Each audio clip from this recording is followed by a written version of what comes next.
안녕하십니까. 반갑습니다. 정만석 미국 변호사입니다. 오늘은 범죄 기록을 갖고 계신 분이 미국 이스타 신청을 할 때 관련 질문에 어떻게 답변해야 하는지에 대해서 살펴보도록 하겠습니다. 아시는 바와 같이 이스타라는 것은 미국을 방문할 때 비자 없이 갈 수 있는 하나의 방편이라고 할 수 있겠지요.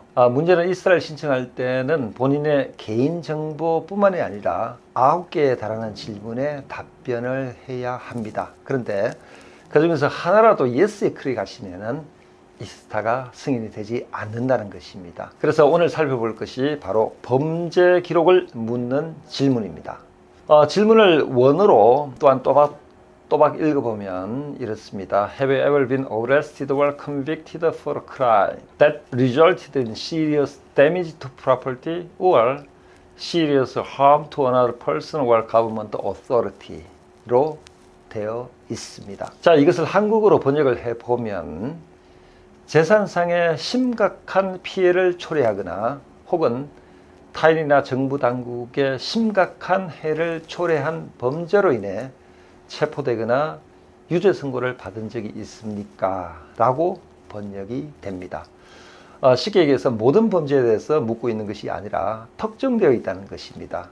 즉 모든 범죄가 아니고 재산상의 그것도 심각한 피해를 초래한 범죄라든가 타인이나 정부 당국에 심각한 해를 초래한 범죄가 있느냐 하는 것을 묻고 있는 것이지요. 재산상의 피해를 초래한 범죄는 흔히 재산범죄라고 합니다. 사기죄, 공갈죄, 횡령, 배임죄, 재물손괴죄 등이 있습니다.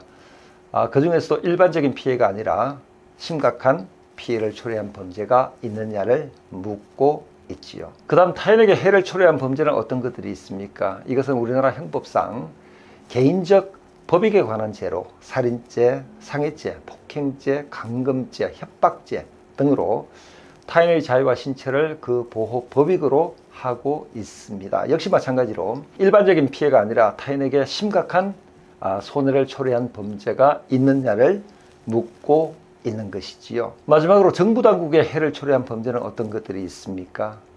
이것은 우리나라 형법상 국가적 법익에 대한 죄로 국가의 존립과 권위 또는 국가의 기능을 보호하기 위한 범죄를 말하는데 대표적인 것들이 내란죄, 외환죄, 직무유기, 직권남용, 뇌물죄, 위증과 증거인멸죄, 무고죄 등이 있습니다. 역시 마찬가지로 일반적인 피해가 아니라 정부 당국에 심각한 손해를 초래한 범죄가 있느냐를 묻고 있는 것이지요. 여기서 포인트는 심각한 손해와 그렇지 않는 손해를 과연 어떻게 구별하느냐 하는 것입니다. 저는 처분 결과를 가지고 구별해야 한다고 생각합니다.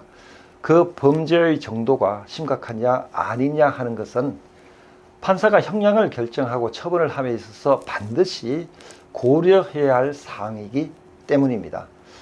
일반적으로 기소유예 이하의 처분이라면 심각한 피해를 초래한 범죄로 보지 않는 것이 맞지 않겠나 생각합니다. 네, 오늘은 범죄 기록을 갖고 계신 분이 미국 이스타 신청을 할 때 관련 질문에 어떻게 현명하게 답변을 해야 하는지에 대해서 살펴보았습니다.